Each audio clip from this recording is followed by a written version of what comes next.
Welcome to Doug in Exile. Let's take a look at the View. Recently, the Supreme Court ruled that Alabama's electoral maps unlawfully continued to dilute black voters' power. This is about gerrymandering, and it's funny to me that the two of the justices that agree with the View, the conservatives that came over to that side, are the two white justices. And Clarence Thomas goes, nope. The Supreme Court Yes. Yeah. said, hey, quit it.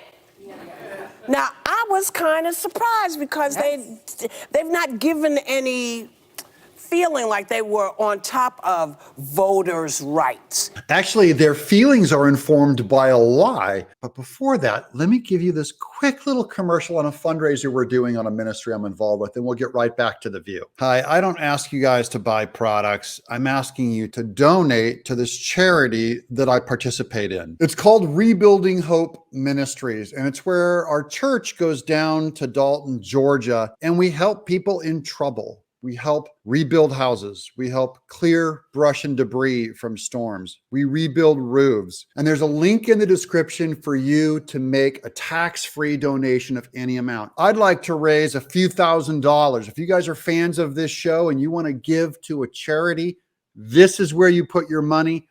All of the money, all of it goes to fund our team to help people in trouble in Georgia. So last year we set a team, there's about 20 of us. We would like to get up to about 40 of us this year. That's going to double our costs. So we need to raise a good $10,000, $15,000. Our ladies team, they got really good at building wheelchair ramps. This includes even the beloved Miss Tenaple, who's drilling these potholes.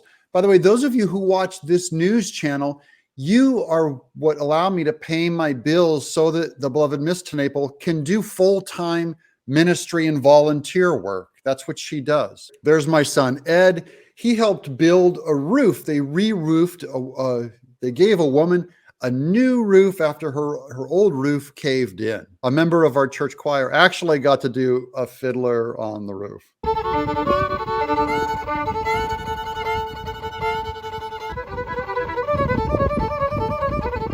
We repaired rotted floors in trailer homes. We clear out debris. We completely repainted the interior and exterior of a house, including doing mold repair and rotted wood repair. The final house was one of the most heart-wrenching things I'd ever seen.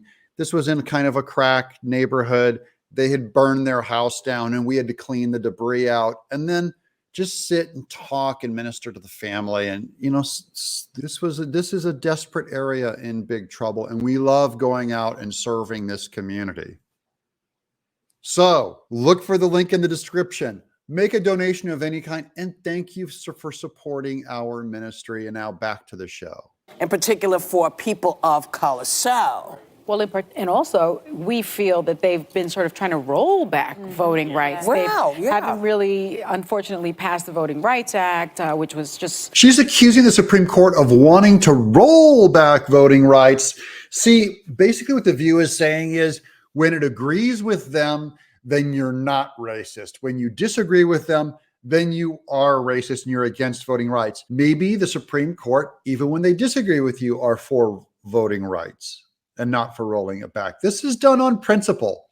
All it's saying is, Clarence Thomas is saying, we need to ignore this gerrymandering problem that's based on race, because that would require us to be racist to go and look at it and base it on race. And then John Roberts and Kavanaugh came on the side of the liberal court saying, no, we have to go in and look at race in order to counter what racism has done in the past. That's all they said. I was so encouraged by this because it was a 5-4 ruling and the Chief Justice wrote the opinion. And he has often said that race should not be considered in many ways. And he said here, for the majority, race can and sometimes should be considered when it comes to voting rights. Yeah, the only reason why John Roberts was for considering race in this one was the gerrymandering was so bad and obvious in this area of being race-based that he felt they had to come in and correct it.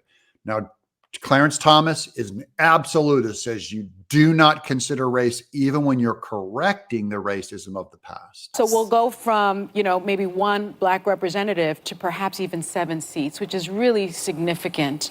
And this is offensive to me, that what Sunny said, because what happens if they correct all this, get rid of all the gerrymandering, and the seats go from 7 black representatives down to 1? Is not the principle that it needs to be fair and not based on racial preference outcomes for it to not be racist? Brett Kavanaugh voted for that. So it was surprising. It was pretty surprising. And just Oh, pretty surprising. We were told that Brett Kavanaugh was an evil racist, and here he is on our side. Therefore, he must be good. I don't know. I'm fine with Kavanaugh and Justice Roberts. I'm on the right. My people, that's all they say is terrible things about Justice Roberts. I might agree with him on this one. to talk about Clarence Thomas, who of course, true to form, voted against it. Yes, he voted against it. I just want to say the one black guy came out against it. And it's 2 lily white guys who came out for it, who agreed with the view. And here's what he said. dissented. Whether the Voting Rights Act requires the state of Alabama to intentionally redraw its long-standing congressional districts so that black voters can control a number of seats roughly proportional to the black share of the state's population, the law demands no such thing. I agree with Thomas on that too. The law does not demand that it be done that way. They're all right. How's that for a terrible opinion on my part? What do you guys think? Let us know in the comments below. I'm Doug in Exile.